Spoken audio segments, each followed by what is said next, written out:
E aí, pessoal, tudo tranquilo com vocês? Hoje vamos mergulhar em questões comentadas de políticas públicas focadas no Concurso Nacional Unificado, CNU. Espero que gostem das resoluções e, sem mais delongas, vamos para o vídeo. Primeira questão. O Estado e o governo, a partir do Estado de Direito, possuem a seguinte correlação. Alternativa A. Governo e Estado são sinônimos, identificando-se os membros do governo como pessoas do Estado. Alternativa B. Governo é função do Estado de alternância periódica, cujos membros são distintos do Estado e sujeitos à responsabilidade.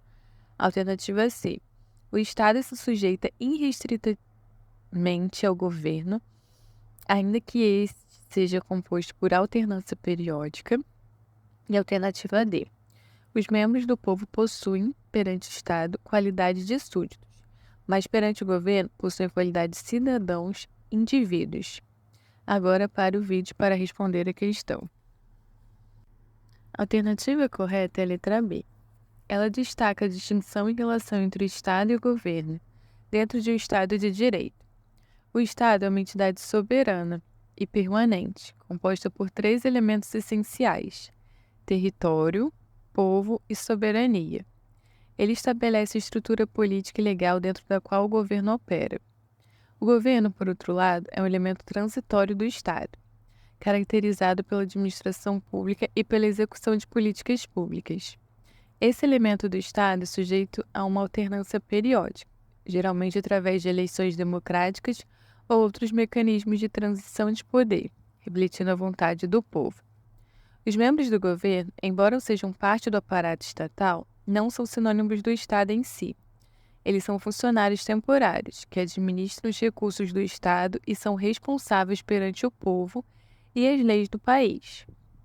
Isso implica que eles devam agir dentro dos limites da Constituição e das leis, e são responsáveis por suas ações e decisões, sujeitos a mecanismos de controle e fiscalização, como auditorias, revisões judiciais e responsabilização política.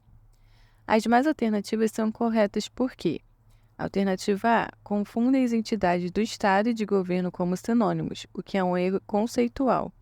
Alternativa C. Sugere uma subordinação incondicional do Estado ao governo, que contraria a natureza do Estado de Direito, onde o governo é apenas um dos componentes do Estado e sujeito às leis e à Constituição.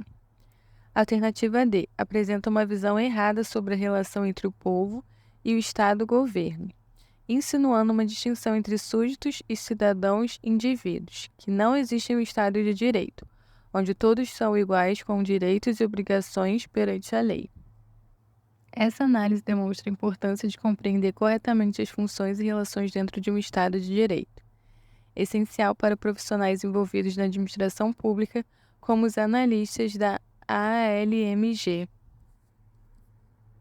Segunda questão. Quanto ao federalismo, é correto afirmar: alternativa A. Consiste na divisão de poder entre governo central e governos regionais, na qual cada ente federativo, definido geograficamente, mantém sua soberania. Alternativa B. É uma forma de Estado frequente. Há mais de 2 vezes Estados federais que unitários. Alternativa C. Não permite diferentes formas de governo entre as unidades regionais ou locais componentes da federação e as unidades centrais. Alternativa D. É costumeira em países relativamente extensos ou aqueles de menor diversidade cultural e social. Alternativa E. A autonomia federativa assenta-se na existência de órgãos governamentais próprios e com competências exclusivas. Agora para o vídeo para responder a questão. A alternativa correta é a letra E. O federalismo é uma forma de organização estatal que envolve a distribuição de poder entre o governo central e várias entidades regionais ou estaduais. Essa estrutura é projetada para combinar a força de um governo central com a preservação da autonomia local, e é frequentemente adotada em países com grandes dimensões geográficas e/ou significativa diversidade cultural e social, pois permite uma governança mais adaptada às particularidades locais. A alternativa correta, letra E, destaca um aspecto fundamental do federalismo, a autonomia dos entes federativos, que se baseia na existência de órgãos governamentais próprios com competências legislativas, executivas e, em alguns casos, judiciárias, exclusivas. Esses órgãos permitem que cada ente federativo governe de maneira mais eficaz dentro de sua jurisdição, respeitando as normas e necessidades locais enquanto permanece parte de um país unificado. As demais alternativas são corretas por várias razões. Alternativa A. Erra ao afirmar que cada ente federativo mantém sua soberania no federalismo. Os entes federativos possuem autonomia, mas não soberania, que é indivisível e pertence ao Estado como um todo. A letra B é imprecisa. Na realidade, os Estados unitários são mais comuns globalmente do que os Estados federais. A letra C está incorreta, porque o federalismo não impede que diferentes unidades da federação tenham formas de governo distintas, desde que essas formas estejam em conformidade com a Constituição Federal. A alternativa D também é incorreta, pois o federalismo é mais comum em países com grande diversidade, oferecendo um meio de acomodar diferentes regionais sobre uma estrutura governamental unificada.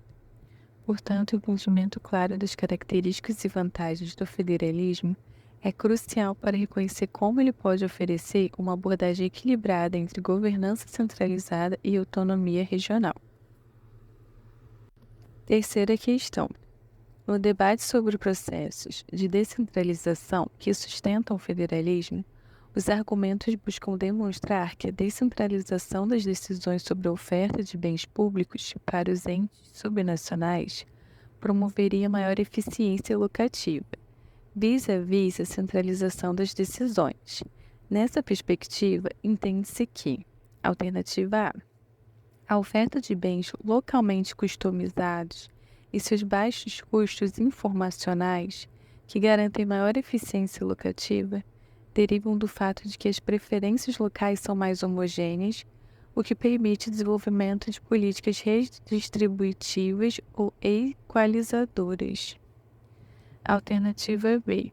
Quando as decisões de uma ou mais localidades produzem externalidades negativas sobre outras, cujas escolhas locais ficaram comprometidas ou prejudicadas, essa situação poderia ser resolvida pela flexibilização e capacidade de absorver as vantagens competitivas que o local traz na oferta de bens públicos. Alternativa C. Quanto maior a oferta de bens públicos localmente definidos pela descentralização das decisões, maiores ganhos de escala e maior eficiência ao baixo custo unitário dos bens e serviços. Os preços dos fatores de produção sendo mais favoráveis, dado o baixo custo que a logística do local propicia. Alternativa D. Quanto mais heterogênea a distribuição das preferências por bens públicos em dado território, maiores vantagens traria a descentralização das decisões sobre a oferta desses bens, uma vez que o entendimento poderia ser mais flexível do que sob provisão centralizada. Agora para o vídeo para responder a questão. Essa questão aborda um debate central na teoria do federalismo sobre os benefícios da descentralização, particularmente em termos de eficiência locativa na oferta de bens públicos. A análise detalhada das alternativas revela, letra A, corretamente identifica a personalização de serviços como uma vantagem da descentralização, permitindo que bens públicos sejam adaptados às necessidades locais. No entanto, a eficiência locativa não se origina apenas da homogeneidade das preferências locais, mas também da capacidade de ajustar as políticas às necessidades e desejos específicos da população local, que pode ser diversa. Alternativa B. Erra ao sugerir que vantagens competitivas locais possam simplesmente absorver as externalidades negativas de decisões locais. Na realidade, externalidades negativas geradas por decisões descentralizadas muitas vezes requerem intervenção ou coordenação em níveis superiores de governança para serem administradas eficazmente. Letra C. Está incorreta, pois associa a descentralização com ganhos de escala, que são mais comuns em cenários de centralização. Descentralização geralmente reduz ganhos de escala pela fragmentação da produção de bens e serviços, o que pode aumentar custos unitários, ao contrário do que a alternativa sugere. Letra D, corretamente destaca que a heterogeneidade de preferências em diferentes regiões torna a descentralização mais vantajosa, ao permitir que decisões sobre a oferta de bens públicos sejam tomadas mais próximas de usuários. A descentralização facilita a adaptação de serviço às necessidades específicas, melhorando a eficiência locativa e a satisfação dos cidadãos com os serviços públicos. Portanto, a letra D é a resposta correta, pois capta com precisão a lógica por trás da descentralização como estratégia para melhorar a eficiência locativa em sistemas federais, destacando o ajuste fino dos serviços e políticas para atender a diversidade de necessidades e preferências em uma federação. Quarta questão. Sobre os modelos de gestão intergovernamental de políticas públicas, associe a coluna A com a coluna B, assinalando a opção que indica as relações corretas. Coluna A. A1. Construção conjunta de instrumentos de planejamento, implementação e avaliação e gestão a partir da negociação entre as partes. A2. Estabelecimento por governos locais de suas próprias bases para atuação a partir de funções delegadas normativamente. A3. Manutenção do controle pela esfera federal e emprego de normas e instrumentos padronizados de regulação e avaliação de resultados. A4. Estabelecimento de bases colaborativas e estratégicas, intensificando as relações de interdependência entre as partes. Coluna B. B1. Modelo de cima para baixo. B2. Modelo de gestão de redes. B3. Modelo de trocas mútuas. B4. Modelo de jurisdição. Alternativa A. A1, B3. A2, B4. A3, B1. A4, B2. Alternativa B. A1, B3. A2, B2. A3, B4.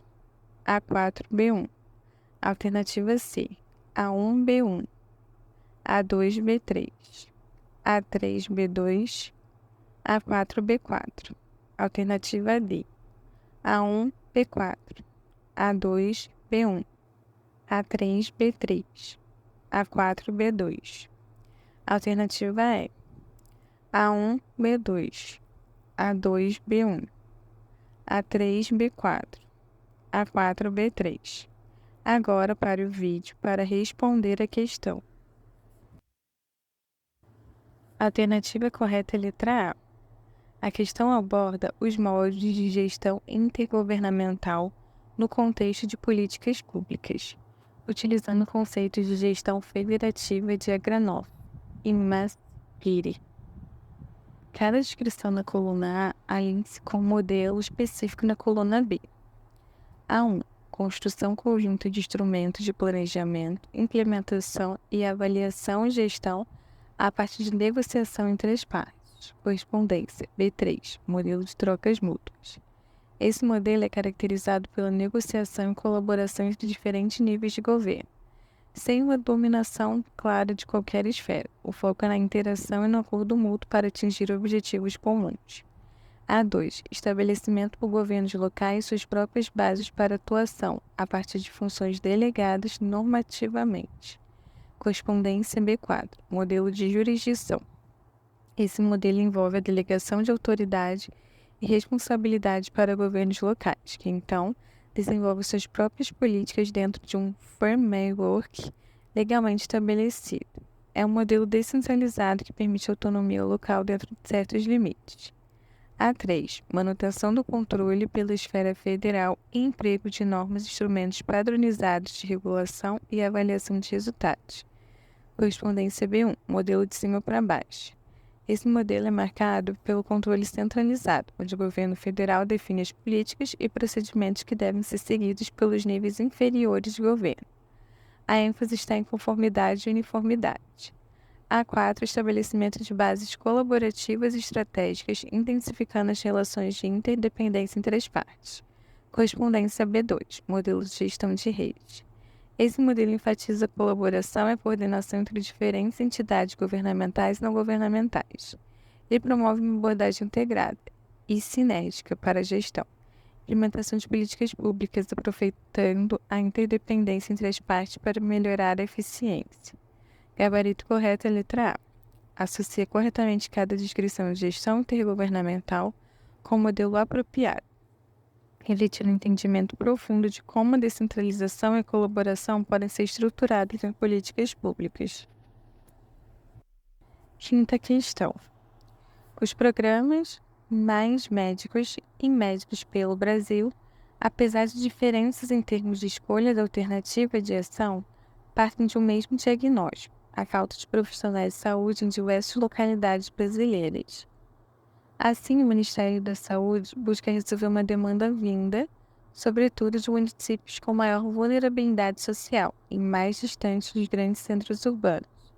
Essas ações evidenciam um panorama em que, alternativa A dependência dos entes subnacionais de políticas públicas federais, sobretudo no caso dos pequenos municípios, é um traço característico do federalismo brasileiro. Alternativa B. A dificuldade na implementação dos programas advém do caráter centralizador do SUS. Alternativa C. O protagonismo federal na resolução desse problema local é um exemplo pontual, não ocorrendo em outras áreas em que o município tem autonomia para agir. Alternativa D. A capilaridade da política pública de saúde é prejudicada por essa ação centralizadora do governo federal. E alternativa E. A federação do problema e, portanto, os municípios não podem mais ser responsabilizados por eventuais fracassos na gestão da saúde em seu território. Pare o vídeo para responder a questão. A alternativa correta é a letra A, pois identifica um dos principais desafios e características do federalismo brasileiro, que é a dependência dos entes subnacionais, especialmente em municípios pequenos e vulneráveis em relação às políticas públicas federais. Essa dependência é particularmente evidente na área de saúde, onde programas como Mais Médicos e Médicos pelo Brasil são criados para suprir carências que não poderiam ser eficazmente abordadas pelos municípios por conta própria, devido à limitação de recursos, acesso a profissionais qualificados e infraestrutura.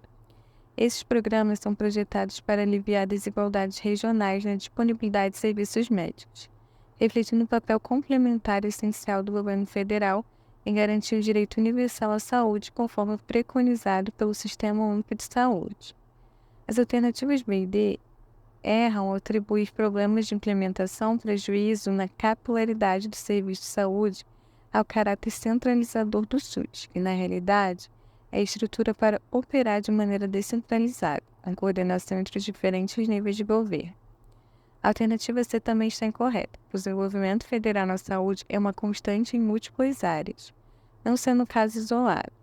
Por fim, a alternativa F falha ao sugerir que a federalização das questões de saúde remove a responsabilidade dos municípios. Na verdade, eles continuam responsáveis pela gestão da saúde em nível local, mas com suporte e diretrizes federais para assegurar a equidade e eficiência no atendimento à população. Portanto, o gabarito correto é a letra A, pois destaca uma realidade do federalismo brasileiro onde a interdependência entre os governos federal e local é crucial para endereçar as necessidades públicas, principalmente setores críticos como a saúde. Sexta questão.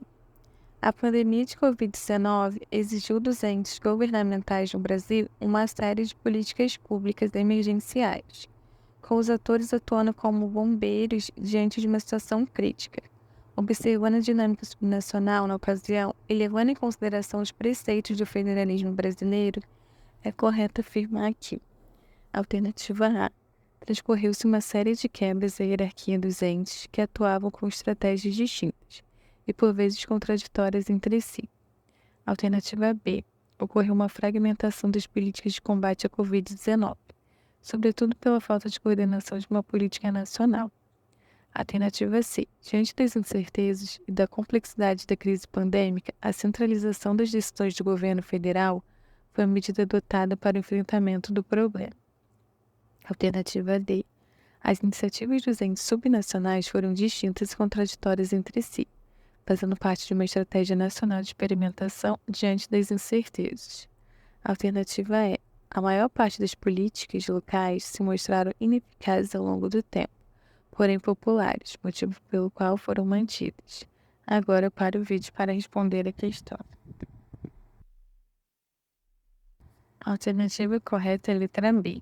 A pandemia de Covid-19 colocou em evidência as dinâmicas intergovernamentais dentro do federalismo brasileiro, destacando desafios significativos da coordenação entre os diferentes níveis de governo.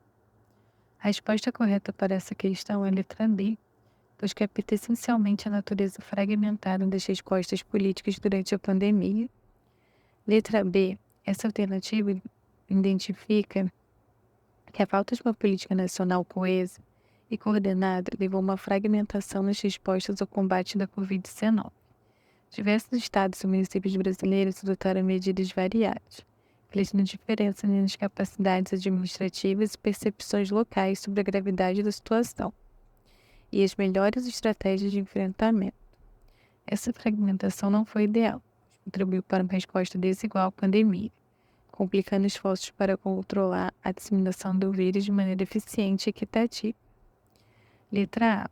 Essa alternativa é tecnicamente correta. O federalismo brasileiro não estabelece uma hierarquia entre entes federativos, mas sim uma relação de autonomia entre eles, embora com competências legislativas e executivas distintas. Letra C. É incorreta, pois apesar de certas tentativas de coordenação pelo governo federal, não houve uma centralização efetiva das decisões. A resposta à pandemia foi notadamente marcada por tensões e divergências entre os governos federal, estaduais e municipais. Letra D. Embora seja verdade que houve distintas iniciativas subnacionais, essas não configuram a Estratégia Nacional de Experimentação Internacional, mas sim uma consequência da autonomia dos entes e da ausência de diretrizes federais claras e consistentes. Letra E. Generaliza inapropriadamente as políticas locais, considerando que algumas foram eficazes e fundamentais no controle local da pandemia, independentemente de sua popularidade. O caso da pandemia ilustra a importância de uma coordenação eficaz em um sistema federal, especialmente em situações de crise, onde a ação coletiva e integrada é crucial para superar desafios que transcendem fronteiras administrativas e políticas. O acesso universal previsto em muitas das políticas sociais no Brasil não correspondeu, de fato, à cobertura instituída na rede de serviços sociais, sobretudo aquela implementada a partir dos programas sociais dirigidos aos grupos sociais mais vulneráveis e ou em situações de extrema pobreza. O neoliberalismo contribuiu significativamente com essa redução, elegendo grupos prioritários a serem atendidos, imprimindo assim as seguintes tendências políticas sociais. Alternativa A. Gentrificação. Alternativa B. Normalização. Alternativa C. Privatização. Alternativa D. Focalização. Alternativa E. Descentralização. Agora pare o vídeo para responder a questão. A alternativa correta é a letra D. A resposta correta é focalização. Esse termo é usado para descrever uma estratégia em políticas sociais, onde recursos e serviços são direcionados a grupos específicos considerados mais vulneráveis ou em maior necessidade, em vez de uma distribuição mais ampla universal. Letra D. Focalização é uma tendência especialmente relevante no contexto do neoliberalismo, uma abordagem política e econômica que prioriza a eficiência do mercado, frequentemente resultante em cortes de gastos e reestruturação nos programas sociais. Sob influências neoliberais, as políticas sociais podem passar de uma abordagem universalista, que visa cobertura ampla e igualitária, para uma abordagem mais focalizada. Isso é feito com o intuito de otimizar recursos limitados, direcionando-os para onde se presume que terão maior impacto. A seleção de grupos prioritários reflete essa lógica, buscando maximizar os benefícios dentro das restrições de orçamento. As demais opções não capturam corretamente a dinâmica descrita no enunciado. Letra A. A gentrificação refere-se a um processo urbano de transformação de áreas com a chegada de residentes de maior poder aquisitivo, que não está diretamente relacionado com a descrição das políticas sociais do enunciado. Alternativa B. Normalização geralmente envolve a adoção de normas para garantir que serviços e práticas sigam certos padrões, não específico o suficiente para esse contexto. Letra C. Privatização. Implica a transferência de serviços do setor público para o privado, não é mencionado diretamente como uma tendência no enunciado. Letra E. Descentralização refere-se à distribuição de poderes e recursos de entidades centrais para locais ou regionais, não sendo especificada como uma prática decorrente do neoliberalismo. No contexto dado, assim, a focalização é uma característica marcante das políticas neoliberais, aplicadas ao contexto social, visando a otimização de recursos a concentrar esforços em grupos específicos, reduzindo assim a abrangência do acesso universal, inicialmente prevista em muitas políticas sociais brasileiras.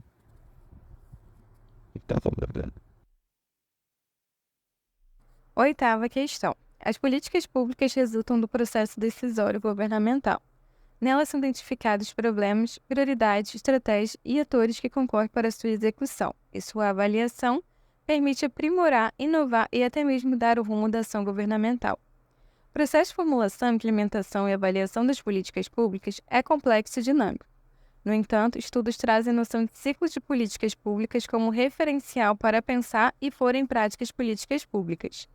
Na perspectiva do ciclo, cada etapa ressalta um aspecto desse processo, sem descartar a possibilidade de interação entre cada uma delas. Considerando o ciclo das políticas públicas, a teoria do equilíbrio pontuado, que ajuda a identificar momentos de estabilidade e de mudanças incrementais no foco das políticas públicas,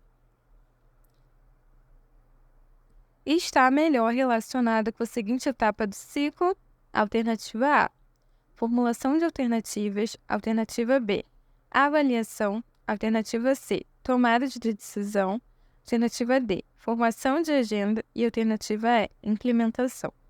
Agora para o vídeo para responder a questão. A alternativa correta é a letra D.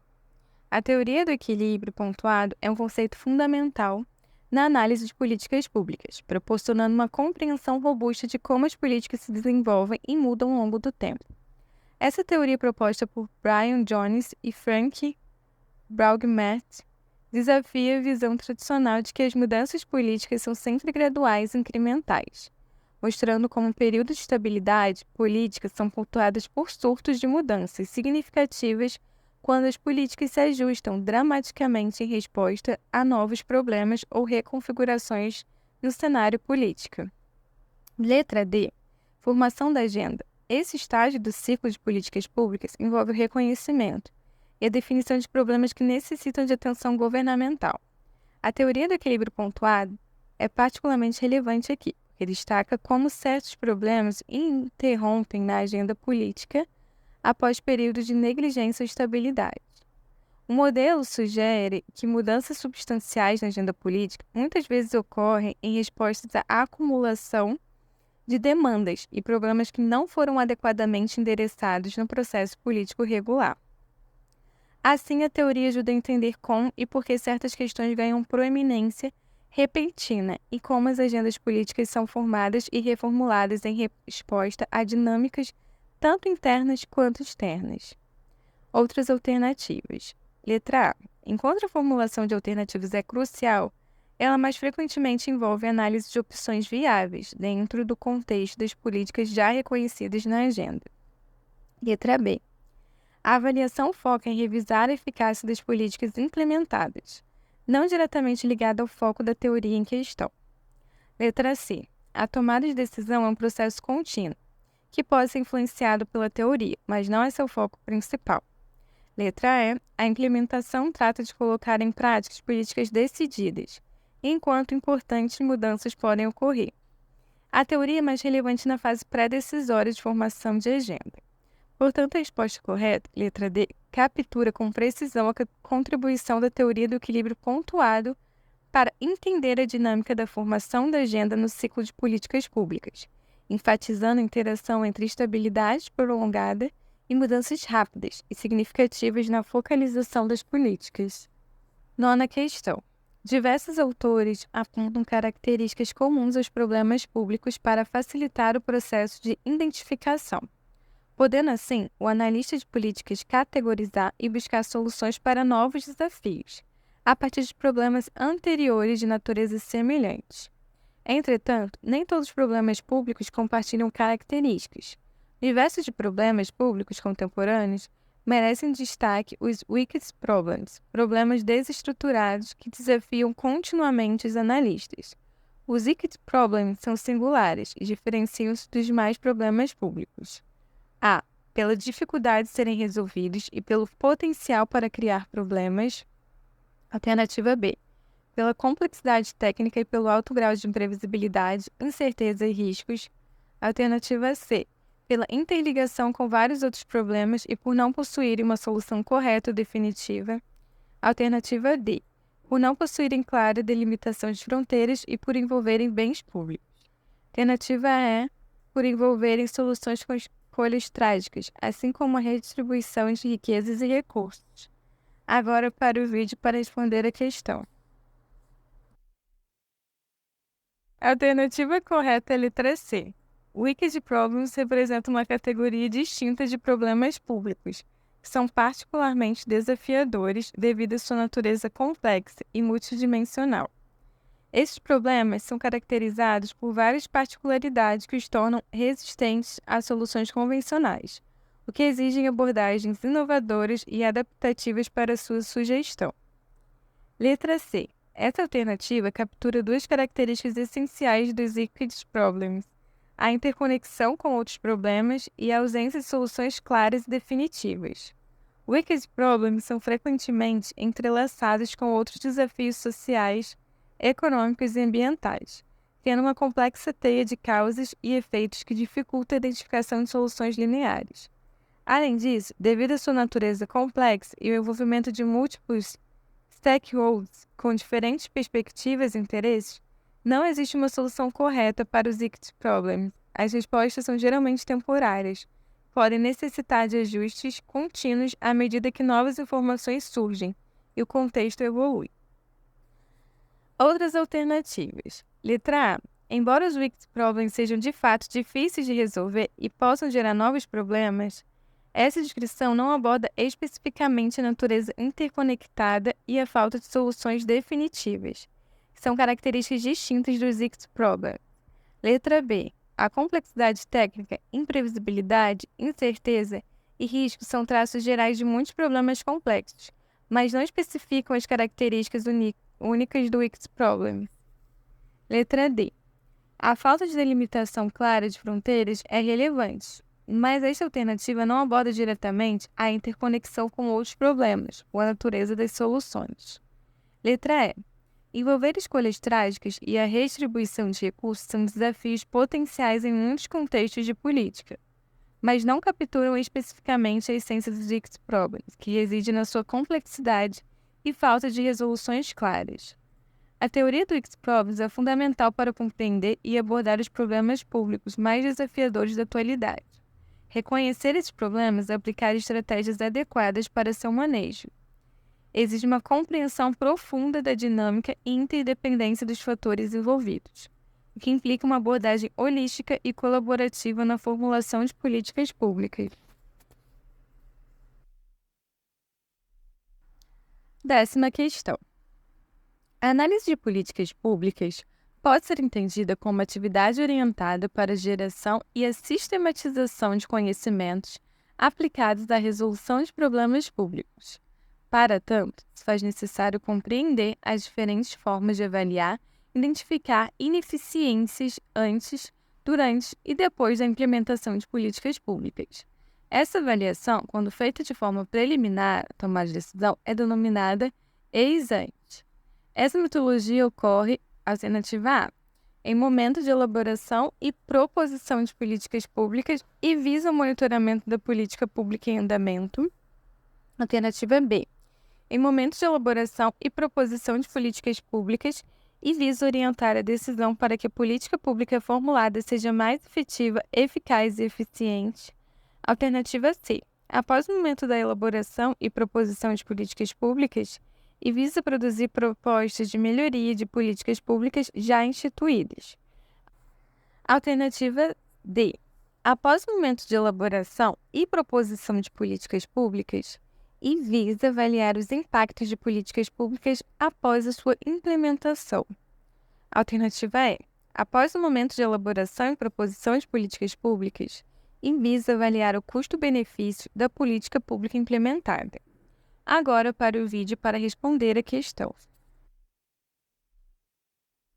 A alternativa correta é a letra B.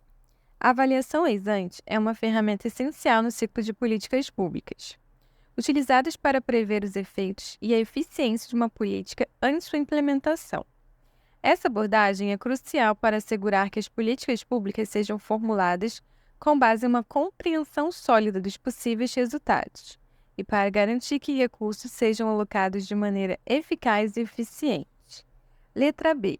Essa alternativa corretamente escreve a avaliação ex-ante, como ocorrendo durante a fase de elaboração e proposição de políticas públicas.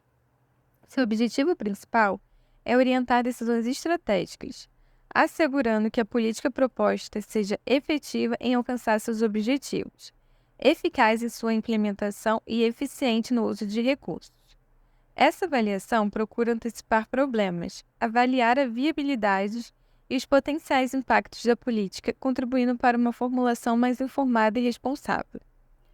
Outras alternativas. Letra A. Erram mencionar que visa o monitoramento de políticas em andamento. Seria mais adequado para avaliações contínuas ou ex post. Letra C, D e E, essas alternativas descrevem atividades que são típicas de avaliação ex post, que ocorre após a política estar em andamento ou concluída, focando na melhoria, impacto e análise de custo-benefício de políticas já implementadas. Portanto, a avaliação ex-ante desempenha um papel fundamental ao possibilitar ajustes e melhorias antes que a política seja oficialmente adotada e recursos sejam comprometidos, funcionando como um mecanismo de controle prévio que busca maximizar a possibilidade de sucesso das iniciativas governamentais. 11ª questão. O conceito de política pública modificou-se ao longo das últimas décadas. Atualmente, considera-se que as políticas públicas têm uma natureza bastante complexa e controversa.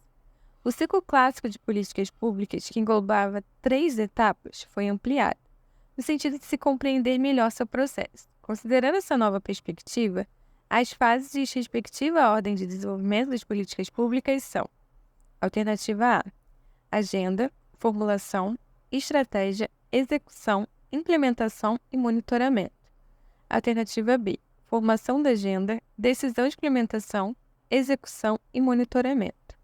Alternativa C, agenda, elaboração, formulação, implementação, execução, acompanhamento e avaliação. Alternativa D, formulação, execução, implementação, acompanhamento e avaliação. Alternativa E, agenda, formulação, execução, monitoramento e avaliação. Agora para os vídeos para responder a questão. A alternativa correta é a letra C. O ciclo de políticas públicas, conforme estudado e proposto por teóricos como Saraiva, reflete um entendimento mais profundo e abrangente das múltiplas fases envolvidas no desenvolvimento, na gestão de políticas públicas. Esse ciclo expandido é um esforço para abarcar a complexidade inerente ao processo de políticas públicas, reconhecendo as várias etapas críticas que impactam a eficiência e a eficácia das políticas implementadas. Letra C. Agenda, elaboração, formulação, implementação, execução, acompanhamento e avaliação.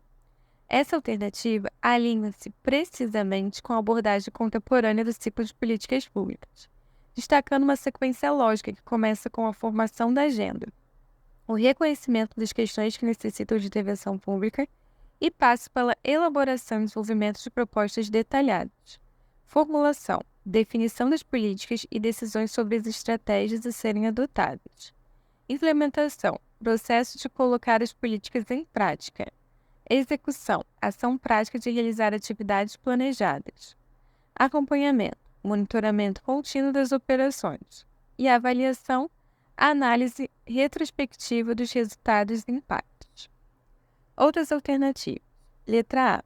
Introduz estratégia como uma fase, o que não é comumente reconhecido como uma etapa distinta no ciclo tradicional de políticas públicas. Letra B. Simplifica excessivamente o processo, omitindo etapas cruciais como elaboração e formulação detalhada. Letra D. Confunde e inverte alguma das fases, o que não corresponde à sequência aceita na teoria contemporânea. Letra E. Não inclui todas as fases necessárias para uma descrição completa dos ciclos de políticas públicas, como a elaboração e o acompanhamento específicos.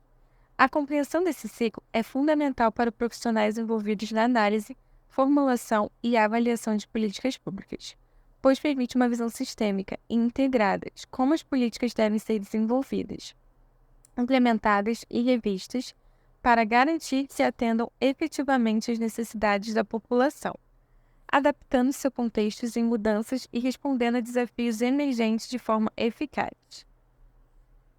12ª questão.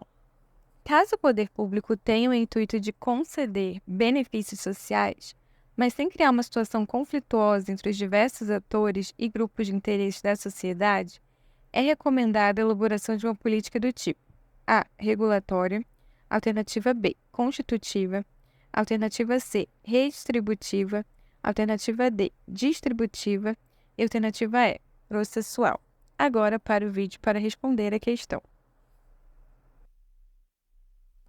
A alternativa correta é a letra D, que refere-se a políticas distributivas. Esse tipo de política é caracterizado pela distribuição de benefícios de maneira ampla, com os custos geralmente diluídos por toda a população, o que minimiza conflitos diretos entre grupos distintos na sociedade.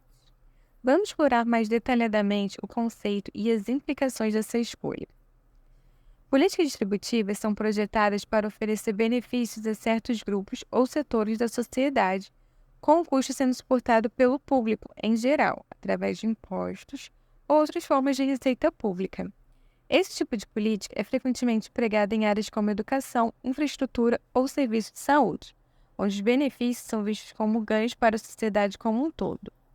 A natureza dessas políticas faz com que sejam menos propensas a gerar oposição aguda, pois os benefícios são perceptíveis e os custos não são sentidos de maneira aguda por nenhum grupo específico.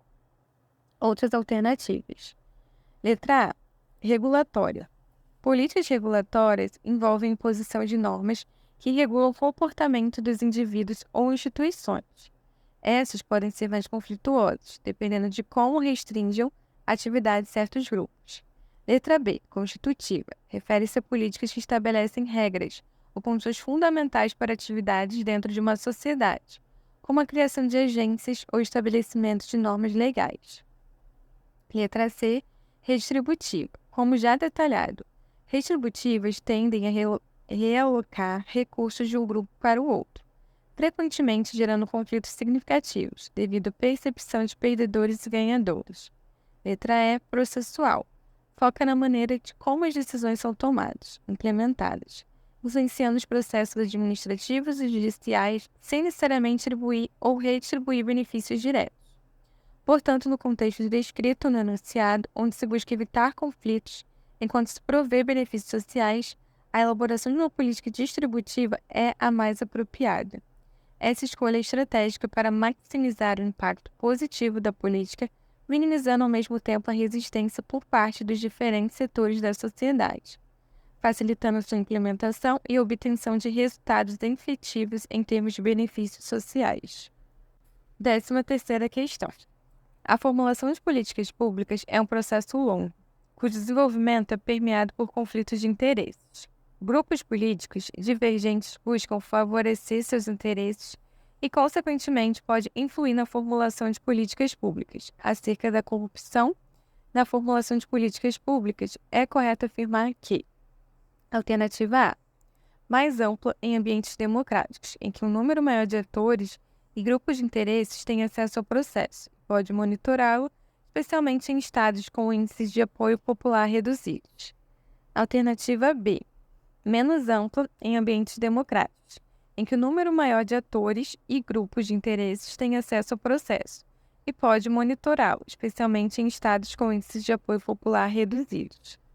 Alternativa C, mais ampla, em ambientes democráticos em que um número maior de atores e grupos de interesse têm acesso ao processo, pode monitorá-lo, especialmente em estados onde o processo de criação de políticas é retardado por oportunidades de veto. Alternativa D, mais ampla, em ambientes democráticos em que um número maior de atores e grupos de interesse tem acesso ao processo e pode monitorá-lo, especialmente em estado com índices de apoio popular elevados.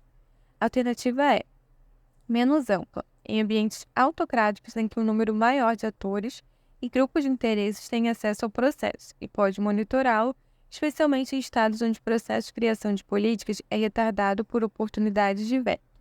Agora para o vídeo para responder a questão. A alternativa correta é a letra B. A resposta correta reflete a compreensão de que, em ambientes democráticos, a corrupção tende a ser menos ampla, devido à maior abertura para monitoramento e participação de um número diversificado de atores e grupos de interesse. Essa abertura é crucial, porque proporciona transparência e oportunidades para a fiscalização das ações governamentais por uma ampla gama de participantes, incluindo mídia, ONGs, grupos de interesse e cidadãos comuns. Letra B. Essa alternativa é acurada porque ambientes democráticos onde diversidade de participação e o controle público são possíveis tendem a constranger a corrupção mais eficazmente do que ambientes autocráticos. O comentário adicional sobre os estados com índices de apoio popular reduzidos sugere que em democracias onde o governo tem menos apoio popular, o escrutínio público é frequentemente mais intenso, potencialmente levando a um monitoramento mais rigoroso das ações governamentais e a uma menor corrupção. Outras alternativas, letras A, C e D, argumentam que a corrupção é mais ampla em ambientes democráticos por razões variadas. Essas opções contradizem literatura e as evidências que mostram que, embora a corrupção possa existir em qualquer sistema político, sistemas democráticos, com mecanismos robustos de governança e controle público, tendem a mitigar esses riscos mais efetivamente. Letra E. Afirma erroneamente que ambientes autocráticos têm maior acesso e controle pelos autores e públicos de interesse, o que é geralmente falso. Em regimes autocráticos, o acesso ao processo de políticas e a capacidade de monitoramento são geralmente restritos, o que pode aumentar a corrupção devido à falta de transparência e menor responsabilização. Portanto, a análise correta, conforme destacado na letra B, é que democracias com ampla participação e mecanismos de controle tendem a ter menos níveis de corrupção, especialmente onde há um controle público mais rigoroso e um governo menos apoiado pela população, pois isso estimula maior vigilância e exigências de prestação de contas pelo público. 14ª questão. Cidadão é aquele que se identifica culturalmente como parte de um território, usufrui dos direitos e cumpre os deveres estabelecidos em lei, ou seja, tem consciência de suas obrigações e luta para que o que é justo e correto seja colocado em prática. Os direitos e deveres não podem andar separados, afinal, só quando cumprimos com nossas obrigações, permitimos que os outros exercitem seus direitos. As afirmativas a seguir são direitos do cidadão, à exceção de uma, assinar-lhe. Alternativa A, cumprir as leis. Alternativa B, o sigilo da correspondência é inviolável. Alternativa C, ninguém é obrigado a fazer ou deixar de fazer alguma coisa senão em virtude da lei. Alternativa D, a liberdade de consciência e de crença é inviolável, sendo assegurado o livre exercício dos cultos religiosos e garantido na forma da lei a proteção aos locais de culto. Alternativa E, homens e mulheres são iguais em direitos e obrigações. Agora para o vídeo para responder a questão. A alternativa correta é a letra A. A questão apresenta uma série de afirmativas relacionadas aos direitos do cidadão, com exceção de uma, que efetivamente descreve um dever. Vamos analisar cada opção detalhadamente. Alternativa A. Cumprir as leis. Essa alternativa destaca uma obrigação fundamental dos cidadãos. dentro de qualquer sociedade organizada e legalmente estruturada. Em um Estado de Direito, o cumprimento das leis não é opcional, mas sim um dever de todos os cidadãos. Portanto, essa opção representa um dever, não um direito, fazendo dela a resposta correta à pergunta. Letra B. O sigilo da correspondência é inviolável. Esse é um direito assegurado pela Constituição Federal do Brasil, protegendo a privacidade das comunicações dos indivíduos contra interceptações ou violações não autorizadas. Letra C. Ninguém é obrigado a fazer ou deixar de fazer alguma coisa, senão em virtude da lei. Também é um direito protegido constitucionalmente, garantindo que as ações ou inações das pessoas só podem ser exigidas se houver uma base legal. Letra D. A liberdade de consciência e de crença é inviolável. Esse direito fundamental assegura que todos os cidadãos têm a liberdade de seguir suas próprias crenças espirituais ou religiosas, sem coerção ou interferência do Estado, além de garantir o direito ao livre exercício de práticas religiosas. Alternativa E. Homens e mulheres são iguais em direitos e obrigações. Esse princípio de igualdade é um direito fundamental que busca assegurar a não discriminação por gênero, promovendo a igualdade de tratamento e oportunidades. Em resumo, a letra A, ao indicar cumprir as leis como um direito do cidadão, apresenta um equívoco conceitual ao misturar direitos e deveres. Esse é, de fato, um dever básico de todos os cidadãos, em uma sociedade organizada e regida por leis, marcando-a como a correta resposta ao que foi solicitado pela questão. 15ª questão. As afirmativas a seguir apresentam alguns deveres do cidadão, à exceção de uma, assinale-a. Alternativa A. Respeitar os direitos sociais de outras pessoas. Alternativa B. Cumprir as leis. Alternativa C. Colaborar com as autoridades. Alternativa D. Impedir a livre manifestação do pensamento. Alternativa E. Proteger a natureza. Agora pare o vídeo para responder a questão. A alternativa correta é a letra D. Essa questão aborda os deveres do cidadão conforme estipulado pela legislação e princípios constitucionais do Brasil, especificamente os contidos na Constituição Federal de 1988. Cada alternativa, exceto uma, descreve um dever cívico, reconhecido e esperado dos cidadãos, para promover uma sociedade justa e sustentável. Letra D. Impedir a livre manifestação do pensamento. Essa alternativa é a correta resposta à pergunta feita pela banca, pois não descreve um dever, mas sim uma ação contrária a um direito constitucionalmente garantido. De acordo com o artigo 5º, inciso 4 da Constituição, é livre a manifestação do pensamento, sendo vedado o anonimato. A liberdade de expressão é um direito fundamental em democracias, e os cidadãos são encorajados a exercer esse direito, não a impedir sua manifestação.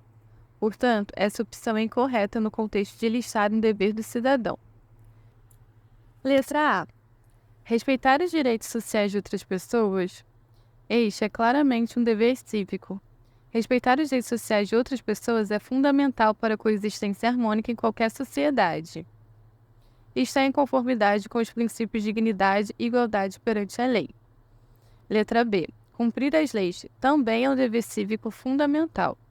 O cumprimento das leis é essencial para a manutenção da ordem e para o funcionamento adequado da sociedade e do Estado. Letra C. Colaborar com as autoridades. Este é outro dever do cidadão, especialmente em contextos onde a colaboração pode ajudar na manutenção da ordem pública, na aplicação da lei e na promoção do bem-estar comum. Letra E. Proteger a natureza. Esse dever é reconhecido como parte dos esforços para garantir a sustentabilidade ambiental para gerações presentes e futuras, conforme destacado na Constituição e em várias legislações ambientais. Em resumo, a letra D, que sugere impedir a livre manifestação do pensamento como um dever, é claramente a resposta correta, por não ser um dever, mas uma violação dos direitos fundamentais garantidos pela Constituição. Esse comentário destaca a importância do respeito aos direitos fundamentais como um pilar da cidadania ativa e responsável. 16ª questão. Um dos grandes problemas enfrentados pela sociedade brasileira são as barreiras interpostas ao pleno exercício dos direitos de cidadania, particularmente pelos grupos mais pobres da população. A concepção moderna de cidadania prevê a garantia e usufruto pleno dos direitos. Alternativa A, sociais, humanos e políticos. Alternativa B, civis, políticos e humanos. Alternativa C, jurídicos, da pessoa e sociais. Alternativa D, civis, políticos e sociais. Alternativa E, jurídicos, políticos e da pessoa. Agora para o vídeo para responder a questão.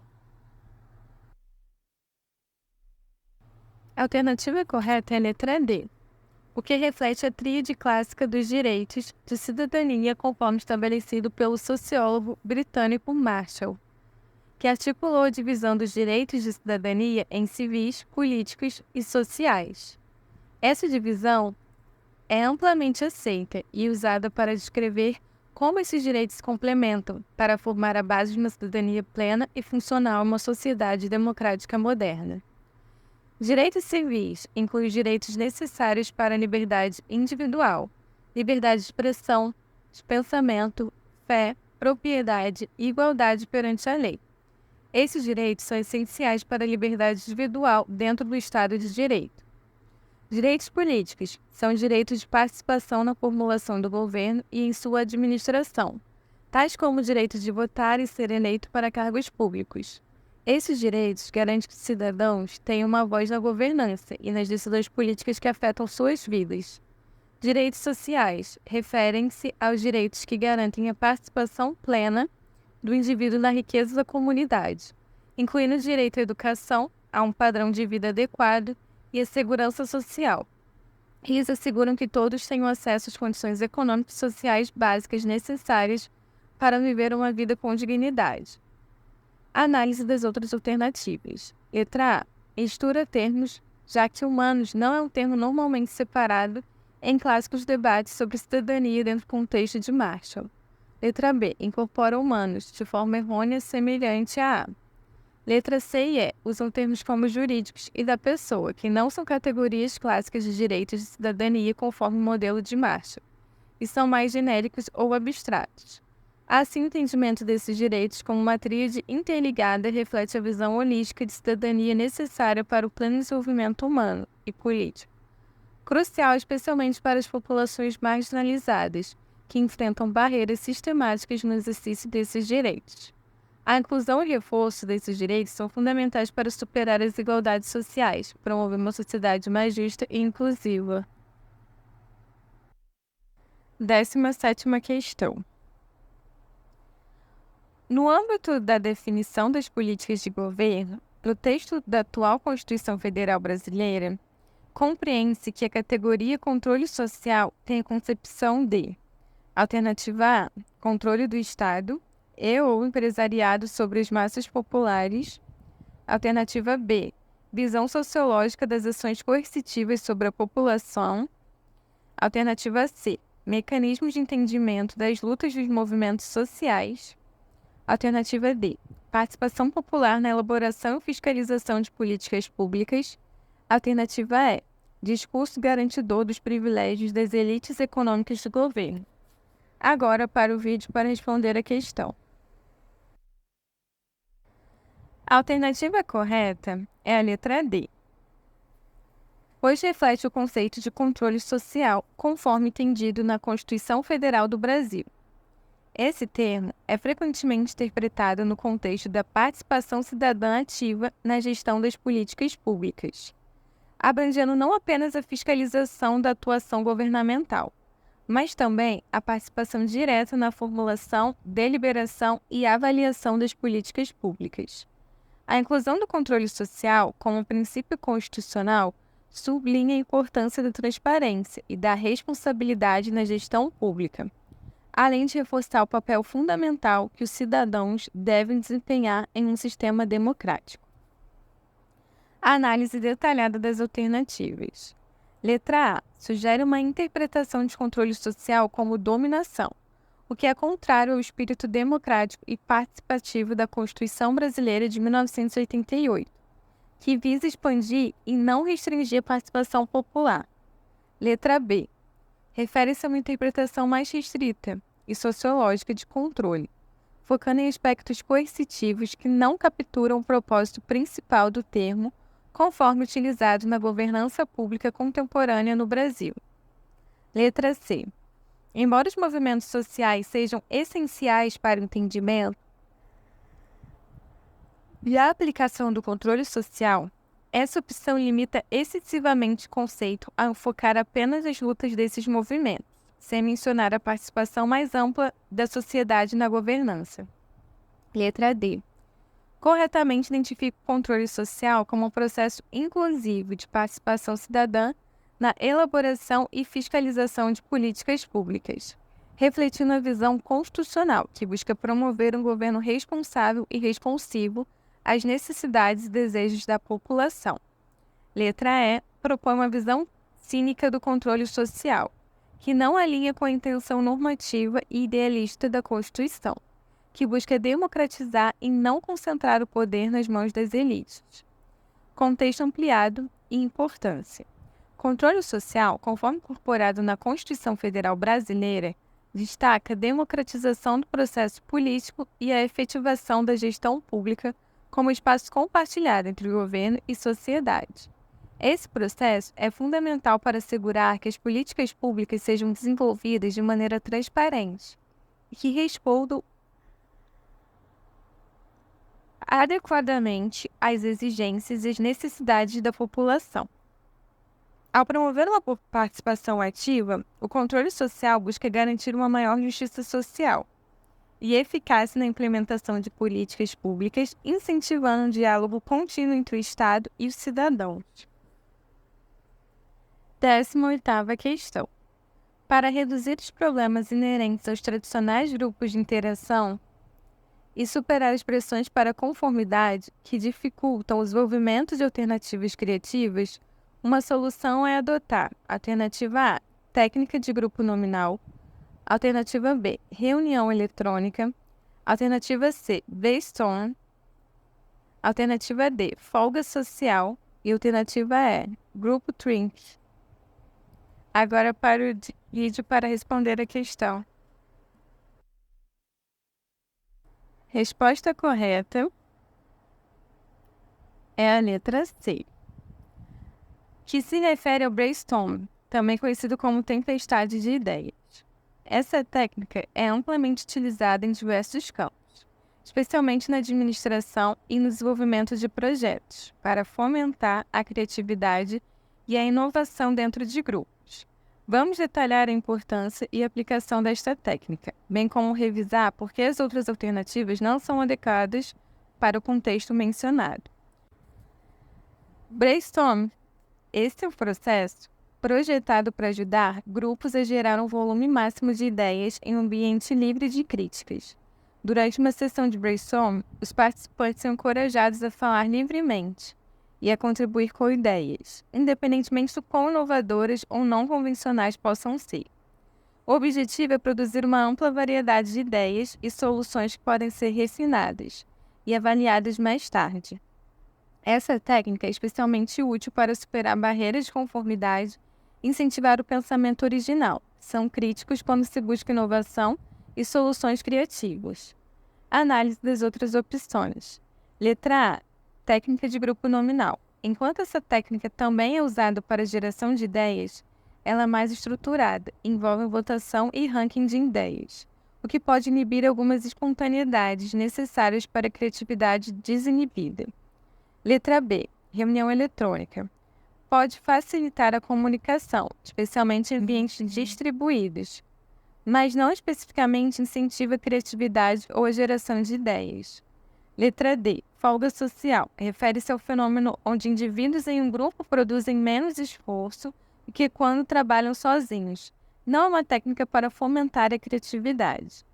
Letra E. Group Think é um termo negativo que descreve situações em que a harmonia ou a conformidade no grupo são priorizadas ao ponto de reprimir divergências de opinião ou alternativas criativas.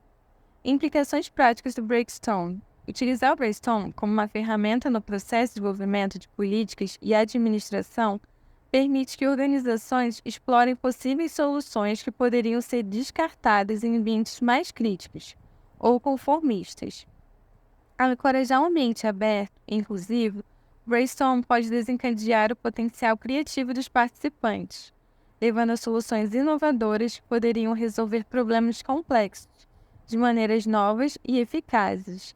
Esse método é crucial para organizações que buscam inovação contínua e uma vantagem competitiva sustentável no mercado.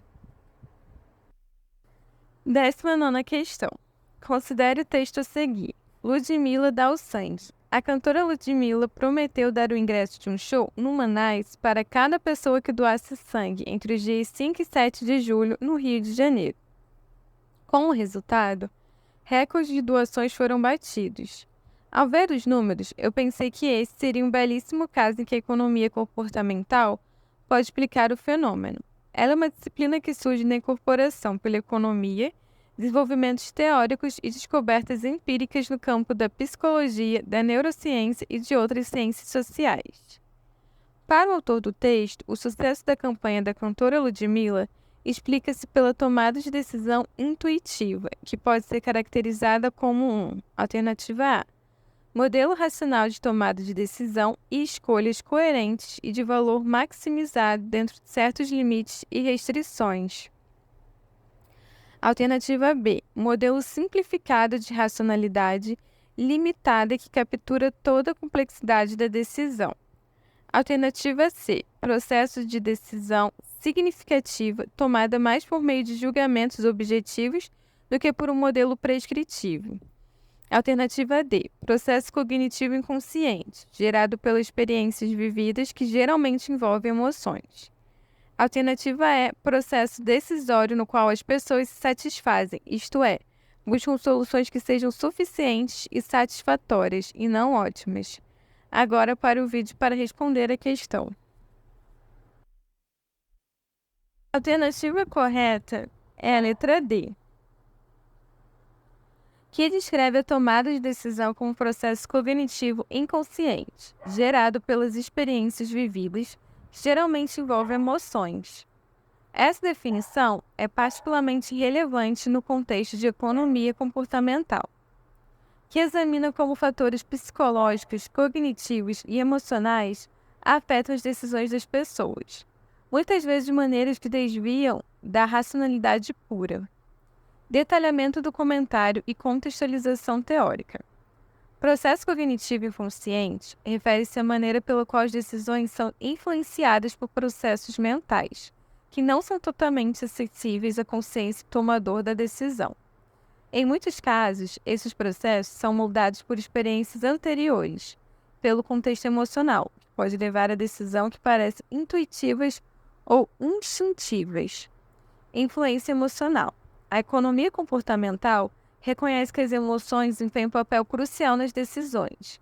No caso da campanha de doação de sangue, a motivação para participar poderia ser impulsionada por sentimentos de altruísmo, gratidão ou atração emocional de receber o ingresso para um concerto, mostrando como os incentivos emocionais podem efetivamente alterar o comportamento.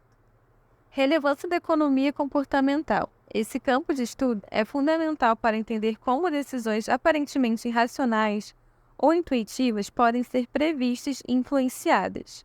Ele oferece insights sobre como estruturar campanhas e iniciativas de políticas públicas de maneiras que alavanquem essas tendências comportamentais para alcançar resultados desejados, como aumento das taxas de doação de sangue. Análise das outras opções. Letra A. Descreve o modelo racional, que é inadequado para explicar comportamentos que são altamente influenciados por fatores não racionais, como os observados na campanha. Letra B. Discute racionalidade limitada, que é relevante, mas não aborda diretamente a influência inconsciente e emocional focada na resposta correta. Letra C. Foca em julgamentos objetivos que não capturam a natureza frequentemente subjetiva e emocional das decisões em situação como esta. Letra E. Descreve o conceito de satisfaction, que não aborda diretamente o papel das emoções ou dos processos inconscientes na tomada de decisão. 30ª questão. Uma empresa de navegação optou pela operação Ship-to-Ship, com base numa informação inicial de que a eficiência aumentaria. Essa decisão foi afetada pelo viés de ancoragem, que é a tendência ao indivíduo. Alternativa A: buscar informações que corroborem escolhas anteriores e destacar as que contestem julgamentos prévios. Alternativa B: acreditar que é possível prever o resultado de eventos aleatórios, favorecendo o controle e a gestão do acaso.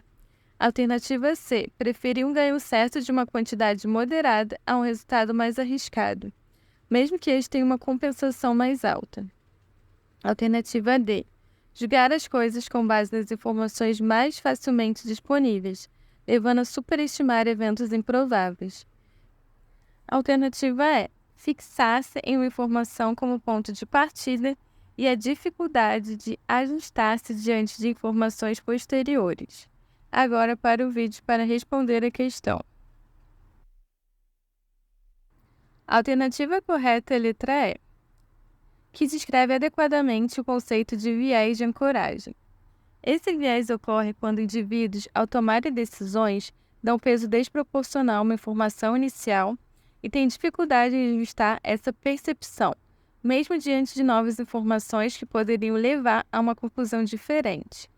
Esse fenômeno é particularmente relevante em contexto de decisão empresarial, onde as primeiras informações recebidas podem influenciar significativamente as estratégias e operações subsequentes. Explicação detalhada. Viés de ancoragem, letra E. Esse viés faz com que as pessoas dependam excessivamente da primeira peça de informação, a âncora, que recebem sobre um assunto. No contexto do enunciado, a decisão da empresa de navegação de implementar a operação STS baseou-se numa informação inicial, de que isso aumentaria a eficiência. Essa informação inicial atuou como uma âncora, potencialmente impedindo a empresa de considerar adequadamente informações adicionais que poderiam contestar a eficácia da nova operação. Análise das outras alternativas.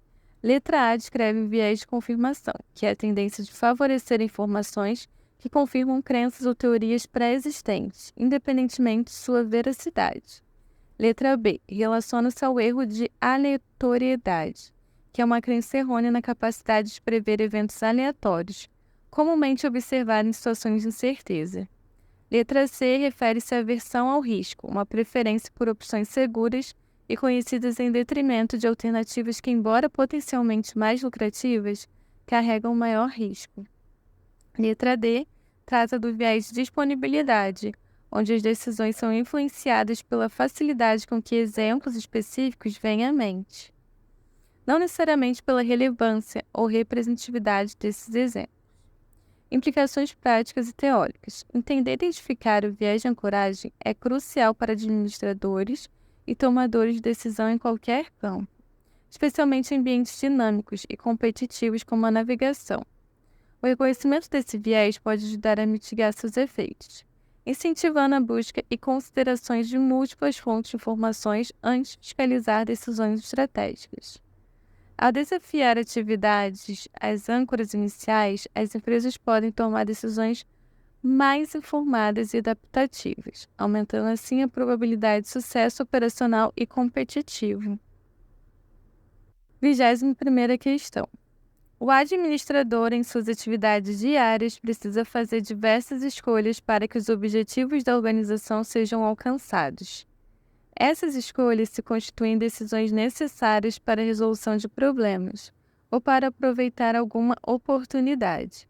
As decisões de uma organização são classificadas em duas categorias, a saber, alternativa A, programadas e não programadas, alternativa B, cíclicas e lineares, alternativa C, cíclicas e programadas, alternativa D, lineares e estruturadas, alternativa E, programadas e estruturadas. Agora para o vídeo para responder a questão.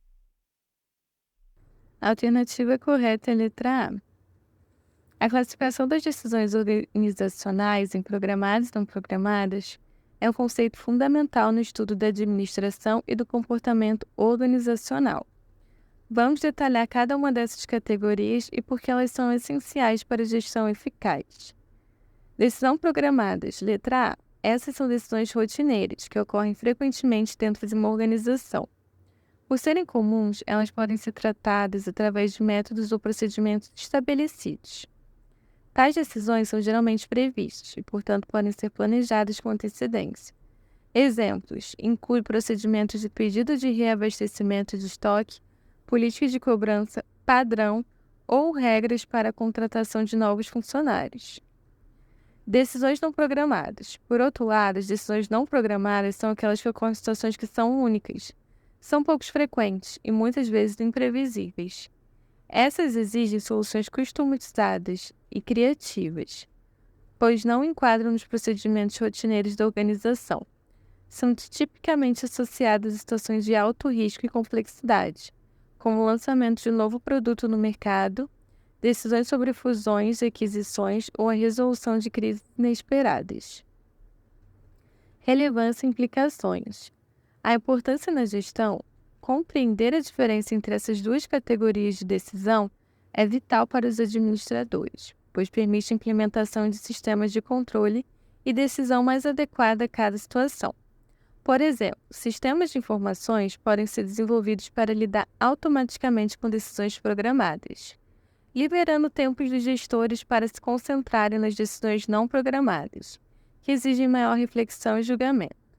Desenvolvimento de estratégias. Além desta classificação, ajudar as organizações a desenvolver estratégias mais eficazes, alocando recursos e atenção de acordo com a natureza da decisão a ser tomada, isso inclui treinamento de funcionários para lidar com ambos os tipos de decisões, garantindo que eles tenham as habilidades necessárias para responder efetivamente a qualquer situação. Planejamento organizacional. A diferenciação entre decisões programadas e não programadas também ajuda no planejamento organizacional, onde procedimentos e políticas podem ser desenvolvidos para decisões programadas, enquanto se mantém flexibilidade e capacidade adaptativa para enfrentar as não programadas. Conclusão. Portanto, a letra A é a resposta correta, refletindo a necessidade de entender e categorizar as decisões dentro de uma organização, para garantir eficiência e eficácia na gestão. Essa compreensão permite aos líderes empresariais preparar suas equipes e sistemas para responder de maneira apropriada às diversas situações que possam surgir, maximizando a capacidade de alcançar os objetivos organizacionais de maneira estratégica e ponderada. 22ª questão.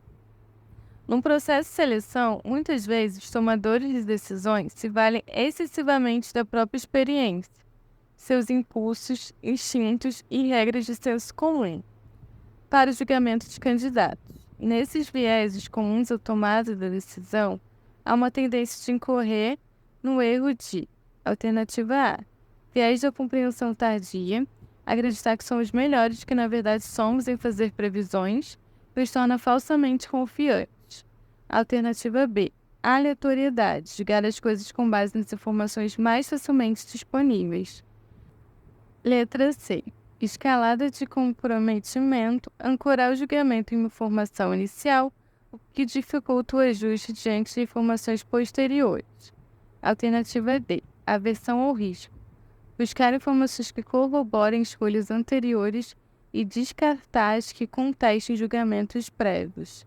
Alternativa E, lógica, pressupor que as outras pessoas compartilham seus valores e suas crenças. Agora para o vídeo para responder a questão. A alternativa correta é a letra A, que aborda o viés da compreensão tardia. É correta nesse contexto, pois descreve um fenômeno psicológico comum na tomada de decisão, particularmente na avaliação de desempenho ou na análise retrospectiva de eventos. Esse viés é especialmente relevante em processo de seleção, onde avaliadores podem superestimar sua capacidade de prever o sucesso futuro de candidatos, baseando-se em resultados passados ou impressões iniciais. Explicação detalhada. Viés da compreensão tardia. Esse viés, também chamado como viés de retrospectiva, ocorre quando pessoas acreditam, após um evento, ocorra que eles sabiam que ele aconteceria, mesmo que não houvesse base sólida para essa previsão antes do evento. No contexto de RH, isso pode levar os entrevistadores a acreditar que poderia prever o sucesso ou fracasso de candidatos com base em suas intuições iniciais, ignorando o papel do acaso ou de variáveis não observadas. Implicações práticas. Treinamento e conscientização é crucial treinar recrutadores e gestores para reconhecer e mitigar o impacto de vieses conectivos, como o viés de compreensão tardia em suas decisões de contratação e avaliação de desempenho. Desenvolvimento de protocolos de seleção, implementar métodos estruturados e baseados em evidências para a seleção e avaliação de candidatos pode ajudar a reduzir a influência de vieses subjetivos e aumentar a objetividade do processo de seleção. Avaliação contínua. As organizações devem promover uma cultura de feedback e aprendizados contínuos, onde decisões passadas são revisadas e avaliadas objetivamente para melhorar as práticas futuras. Análise das outras alternativas. Letra B discute viés de disponibilidade, que é a tendência de julgar com base no que é mais facilmente recordado, não necessariamente o que é mais preditivo ou relevante. Letra C. Refere-se ao viés de ancoragem, onde decisões são excessivamente influenciadas por uma informação inicial. Letra D. Descreve o viés de confirmação, que é a tendência de favorecer informações que confirmam as crenças pré-existentes. Letra E. Aborda o viés de projeção, que é a tendência de assumir que os outros compartilham mesmos valores ou crenças. Portanto, o entendimento profundo dos vieses conectivos, como eles afetam as decisões de seleção, é fundamental para aprimorar as práticas de RH e assegurar que as decisões tomadas contribuam positivamente para os objetivos organizacionais. 23ª questão. No setor comercial de uma grande empresa de moda, houve uma encomenda maior do que o esperado. Como resultado, a direção informou a todos que, para aquela situação, teriam de atingir a meta de produzir mais 20% de peças nos próximos 30 dias. O atingimento de uma meta está relacionado ao conceito de alternativa A, eficácia apenas, alternativa B, eficiência apenas, alternativa C, efetividade apenas, alternativa D, produtividade apenas, alternativa E, eficácia e eficiência. Agora para o vídeo para responder a questão. A alternativa correta é a letra A, que associa o atingimento de uma meta especificamente ao conceito de eficácia. A eficácia é a medida que até que ponto uma meta específica foi alcançada, independentemente dos recursos utilizados para atingi-la. No contexto da questão, a diretiva da empresa é clara: produzir mais 20% de peças. Isso define uma meta específica, se atingida demonstra eficácia. Explicação detalhada. Eficácia é um termo frequentemente usado para descrever o cumprimento de objetivos ou metas estabelecidas. No contexto organizacional, a eficácia é uma indicação de que os resultados desejados foram alcançados. Por exemplo, se a meta da empresa de modo é aumentar a produção em 20% e isso é alcançado, então a empresa é eficaz nesse aspecto. Implicações práticas: monitoramento e avaliação. Para assegurar a eficácia, é vital que a empresa tenha sistemas de monitoramento e avaliação robustos, para rastrear se as metas de produção estão sendo alcançadas. Alinhamento de recursos. A eficácia também pode depender do alinhamento adequado de recursos, como mão de obra, materiais e capacidade de produção, para garantir que as metas sejam atingidas dentro do prazo especificado. Análise das outras alternativas. Letra B, eficiência. Refere-se a fazer o melhor uso dos recursos disponíveis, ou seja, alcançar um objetivo ao menor custo possível, ou com a máxima produtividade dos recursos. Não está diretamente relacionado apenas com o atingimento de metas, mas como essas metas são alcançadas. Letra C, efetividade, muitas vezes usado como sinônimo de eficácia. mas também pode implicar em longo prazo impactos sustentáveis das ações, além do simples atingimento de metas de curto prazo. Letra D, produtividade. Foca na relação entre a quantidade de insumos e a quantidade de saídas produzidas. Embora relevante, a produtividade por si só não garante que as metas específicas sejam alcançadas. Letra E, eficácia e eficiência. Embora ambos sejam importantes, a questão especifica apenas o atingimento de uma meta, que é mais diretamente ligada à eficácia. Conclusão. A compreensão correta dos termos eficácia e eficiência é crucial na administração, pois guia os gestores na implementação de estratégias e na avaliação do desempenho organizacional. No cenário descrito, a ênfase está no atingimento de um objetivo quantitativo claro, ressaltando a importância da eficácia na gestão operacional. 24ª questão. Apenas 5 empresas atuam no mercado de embalagem em uma determinada região. O gerente notou que era difícil verificar o progresso das atividades da empresa em busca do alcance das metas, além de haver obstáculos para tomar ações corretivas que garantissem a realização dos objetivos da empresa.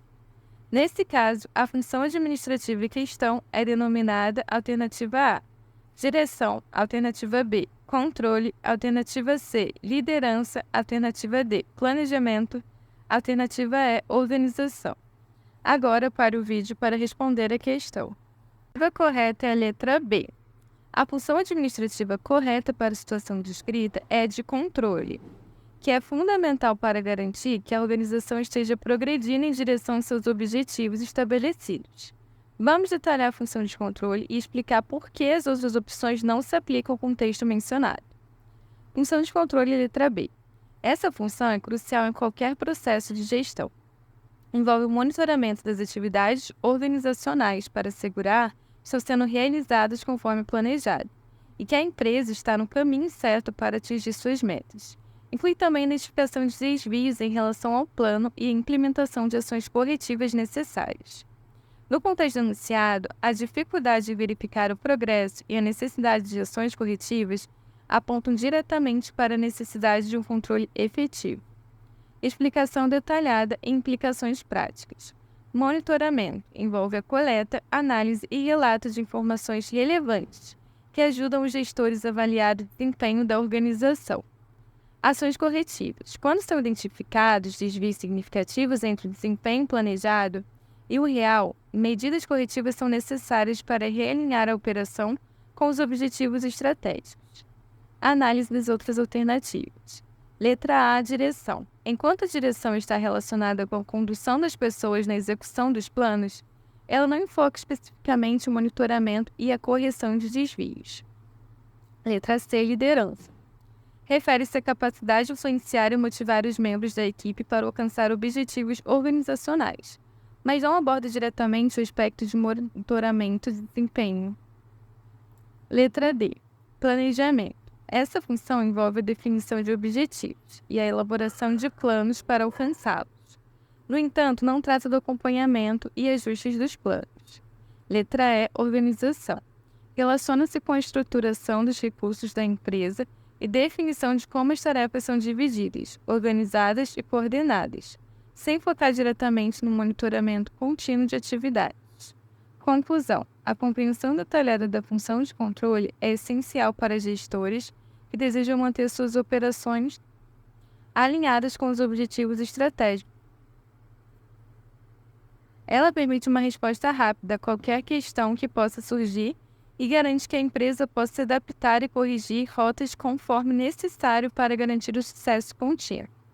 Essa função é vital em ambientes competitivos e dinâmicos, como o mercado de embalagens descrito, onde a capacidade de responder eficientemente às mudanças pode determinar a posição competitiva da empresa. 25ª questão. Os tipos de indicador de desempenho de processo são os indicadores direcionados, que permitem alterar o fluxo para o alcance dos resultados previstos por meio de monitoramento. Alternativa A, da qualidade. Alternativa B, das causas. Alternativa C, do tempo. Alternativa D, dos custos. Alternativa E, dos efeitos. Agora para o vídeo para responder a questão. A alternativa correta é a letra B. Indicadores direcionados são ferramentas vitais dentro da gestão de desempenho de processos, pois eles focam em medir aspectos que podem ser ajustados antes que impactem o resultado final. Esses indicadores são proativos, diferenciando-se dos indicadores de desempenhos mais tradicionais, que podem ser reativos. A opção correta, a letra B, destaca o monitoramento das causas como a função desses indicadores, permitindo a intervenção estratégica antecipadas para garantir que os objetivos organizacionais sejam atingidos. Explicação detalhadas. Indicadores direcionadores, letra B, são projetados para fornecer informações sobre os drivers de desempenho, antes que os resultados finais sejam conhecidos. Eles são usados para ajustar processos e comportamentos em tempo real, direcionando a operação para os resultados desejados.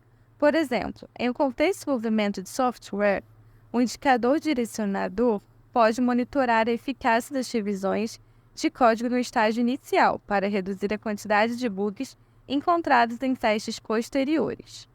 Implicações práticas. Monitoramento proativo. Ao focar nas causas, as empresas podem identificar e corrigir desvios antes que eles se transformem em problemas maiores, aumentando assim a eficiência e eficácia dos processos. Ajustes de estratégias. Os indicadores direcionadores permitem ajustes rápidos em estratégias e táticas, facilitando uma resposta dinâmica à mudança no ambiente operacional ou em condições de mercado. Desenvolvimento de produções. Eles também ajudam na criação de modelos preditivos que podem antecipar desafios e oportunidades, dando à organização uma vantagem competitiva por meio de antecipação de tendências. Análise das outras alternativas. Letra A. Qualidade. Enquanto a qualidade é um componente crucial, ela é tipicamente considerada um resultado, não uma causa em si. Letra C. Tempo. O tempo pode ser um fator direcionador, mas não captura a totalidade do que os indicadores direcionadores pretendem monitorar. Letra D. Custos. Os custos são importantes, mas são geralmente vistos como resultado secundário de outras causas operacionais.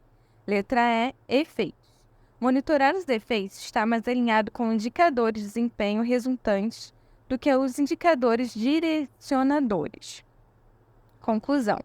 A compreensão e aplicação efetiva de indicadores direcionadores transformam a gestão de processos de uma prática reativa para uma prática proativa, melhorando significativamente a capacidade de uma organização de alcançar e manter a excelência operacional. A letra B, corretamente, identifica o foco desses indicadores em causas, o que é essencial para a previsão e melhorias contínuas dos processos organizacionais. 26ª questão. O ciclo de vida de um projeto é composto por fases pelas quais um projeto passa do seu início à sua conclusão. Não é pertinente às fases do ciclo de vida do projeto a seguinte característica. Alternativa A. Terem custos semelhantes, independentemente do prazo definido do projeto. Alternativa B. Terem prazo definido como ponto de início, fim e controle.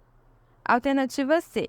Terem um conjunto de atividades relacionadas de maneira lógica que culminam na conclusão de uma ou mais entregas.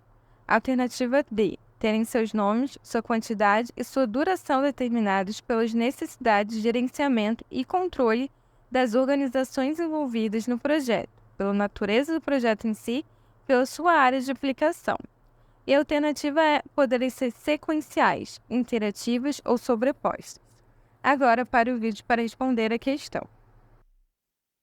A alternativa correta é a letra A, que é a alternativa incorreta no contexto do ciclo de vida de um projeto, pois implica que os custos são uniformes ao longo de todas as fases do projeto, o que não é verdade na prática de gerenciamento de projetos. Vamos detalhar a dinâmica dos custos em um projeto, explicar por que as outras opções são pertinentes às fases do ciclo de vida do projeto. Explicação detalhada. Variabilidade dos custos. Letra A. No gerenciamento de projetos, os custos geralmente variam significativamente entre as diferentes fases. Na fase inicial, os custos podem ser baixos, pois o projeto ainda está em planejamento. À medida que o projeto avança para a fase de execução, os custos aumentam, frequentemente atingindo um pico durante essa fase devido às intensificações das atividades, uso de recursos e envolvimento de pessoal.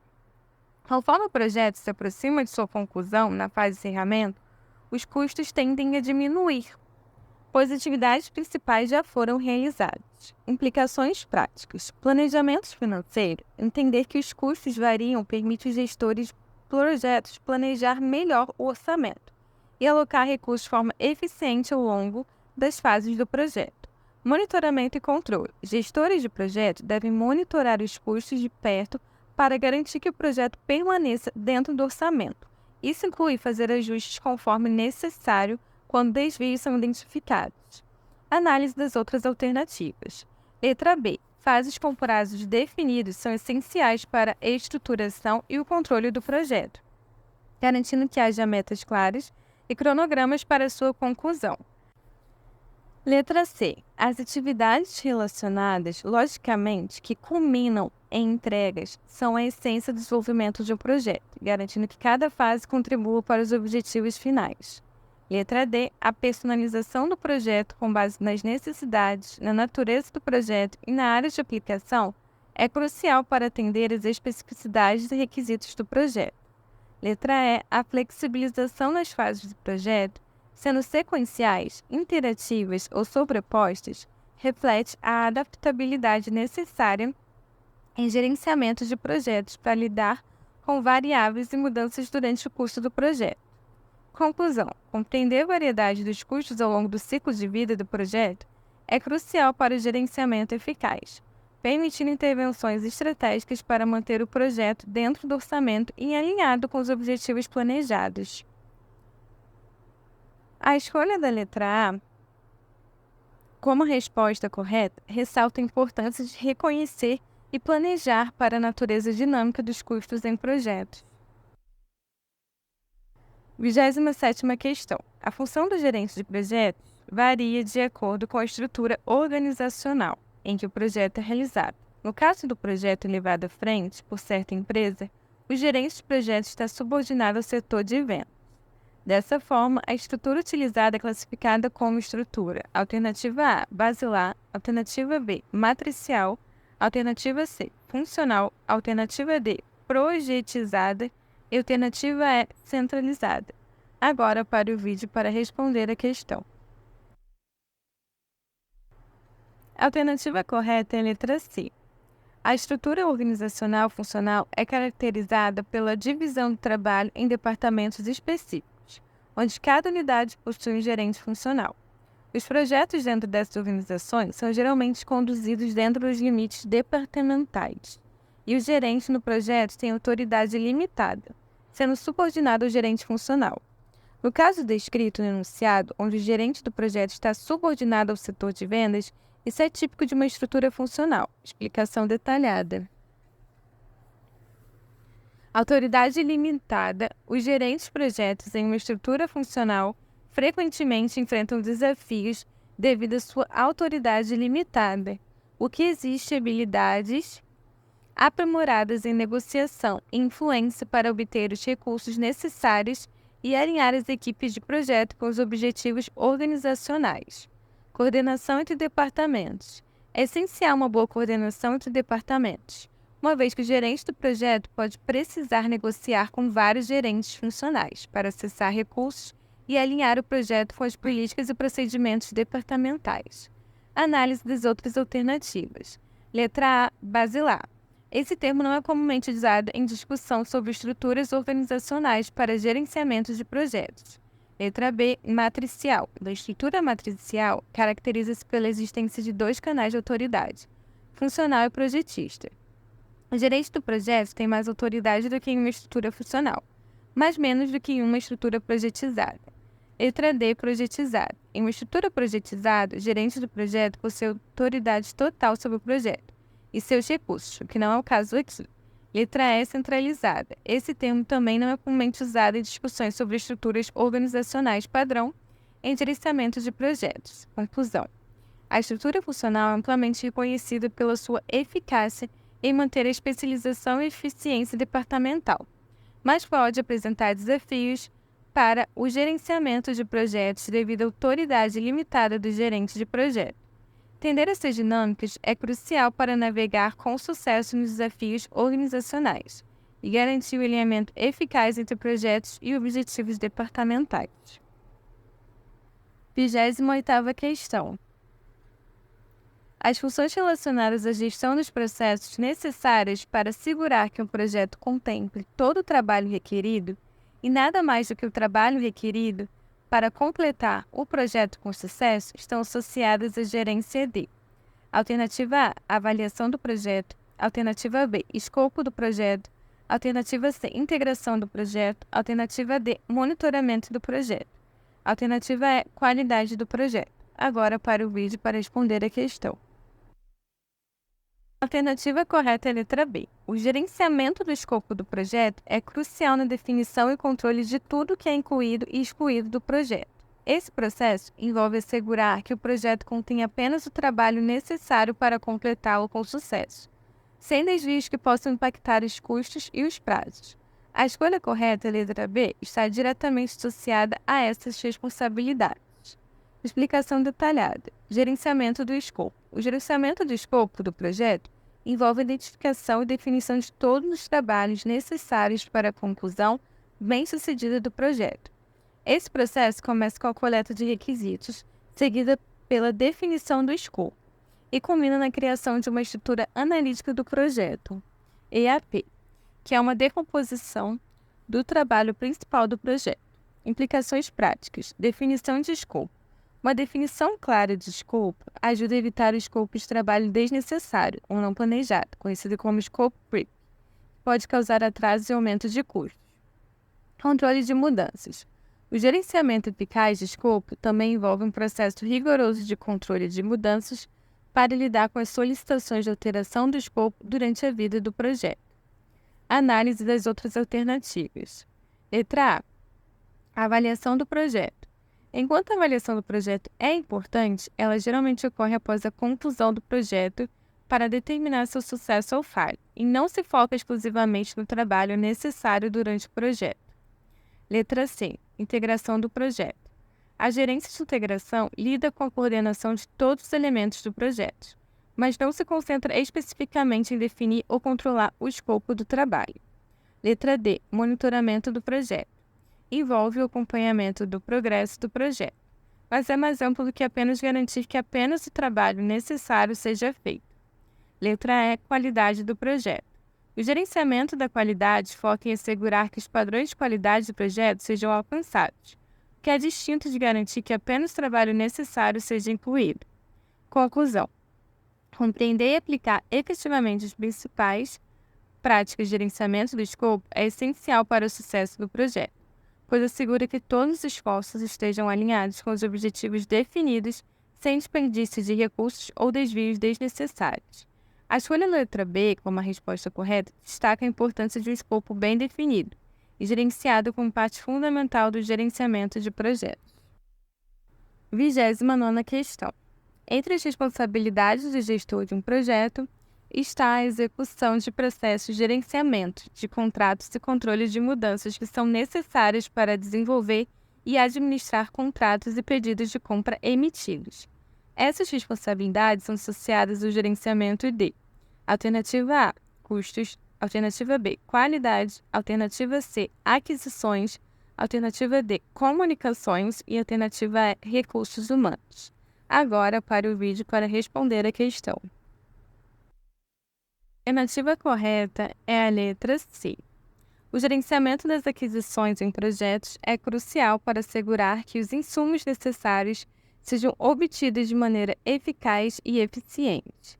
Essa função inclui o desenvolvimento de contratos, a gestão da relação com fornecedores e o controle de mudanças relacionadas às aquisições, garantindo que o projeto receba todos os recursos externos necessários dentro do prazo e custos previstos. Explicação detalhada. Gerenciamento de aquisições, letra C. Esse aspecto de gerenciamento de projetos trata da obtenção de bens e serviços externos necessários para completar o projeto. Inclui atividades desde o planejamento de compras, seleção de fornecedores, até a administração de contratos e fechamento de contratos. O gerenciamento eficaz das aquisições assegura que os produtos, serviços ou resultados obtidos atendam às necessidades do projeto no tempo e custos planejados. Implicações práticas. Desenvolvimento e administração de contratos. Essa responsabilidade envolve redigir especificações claras e completas para contratos, negociar termos e condições e garantir que os contratos sejam cumpridos conforme acordado. Controle de mudanças em aquisições. Controle de mudanças é essencial para adaptar o escopo do projeto às mudanças de necessidades ou condições sem comprometer os objetivos gerais. Isso inclui ajustar contratos e pedidos de compra conforme necessário. Análise das outras alternativas. Letra A. Custos. Embora o gerenciamento de custos seja crítico para qualquer projeto, não abrange especificamente o gerenciamento de contratos e pedidos de compra. Letra B. Qualidade. A qualidade foca em garantir que o projeto e seus entregáveis atendam aos padrões e requisitos necessários, não diretamente ligado à administração de contratos. Letra D. Comunicações. Gerenciar comunicações é vital para a eficiência do projeto, mas não se foca especificamente no gerenciamento de contratos e aquisições. Letra E. Recursos humanos. Trata do gerenciamento das pessoas envolvidas no projeto, que é distinto do foco em aquisições e contratos. Conclusão. O entendimento correto e a aplicação das práticas de gerenciamento de aquisições são fundamentais para a realização de um projeto dentro dos padrões desejados. A escolha da letra C como a resposta correta reflete a importância de uma gestão de aquisições robustas e meticulosa, garantindo que o projeto tenha todos os recursos necessários para sua execução bem-sucedida. 20ª questão. O gerente de projeto precisa selecionar o vendedor de um produto a se incorporar em seu projeto. Para isso, como vinha fazendo nos passos anteriores, decide consultar o PMBOK, 5ª edição. Em qual processo desse documento o gerente deve basear-se? Alternativa A. Administrar aquisições. Alternativa B. Conduzir aquisições. Alternativa C. Decidir aquisições. Alternativa D. Realizar aquisições. Alternativa E. Planejar o gerenciamento das aquisições. Agora para o vídeo para responder a questão. A alternativa correta é a letra B. Nesse contexto, o PMBOK 5ª edição, o processo de conduzir aquisições é essencial para a seleção de fornecedores ou vendedores que fornecerão bens e serviços ao projeto. Esse processo inclui a obtenção de respostas de fornecedores, a análise e comparação das propostas recebidas e a formalização de contratos com os fornecedores escolhidos. Explicação detalhada. Conduzir aquisições, letra B. Esse processo é parte do grupo de processo de execução no gerenciamento de projetos segundo o PMBOK. Ele é fundamental quando o projeto requer a externalização de serviços ou a compra de produtos. Inclui atividades como a preparação de solicitação de proposta, a realização de todas as negociações necessárias e a formalização de contratos. Implicações práticas. Seleção de fornecedores. Envolve avaliar as propostas dos fornecedores em termos de custo, qualidade, tempo de entrega e capacidade de cumprimento dos requisitos do projeto. Negociações contratuais. Esse processo também inclui negociações com os fornecedores para garantir termos favoráveis, que os interesses do projeto sejam protegidos. Formalização de contratos. Após a seleção, os contratos são formalizados, definindo claramente as obrigações, os direitos e os deveres de ambas as partes. Análise das outras alternativas. Letra A. Administrar aquisições. Esse processo lida com a gestão de contratos após a sua assinatura, incluindo o monitoramento do desempenho dos fornecedores e a realização de modificações contratuais quando necessário. Letra C. Decidir aquisições. Esse não é um termo reconhecido pelo PMBOK, 5ª edição. Letra D. Realizar aquisições. Embora semelhante em nomenclatura a conduzir aquisições, essa opção não é especificamente utilizada no PMBOK 5ª edição para descrever um dos processos de gerenciamento. Letra E.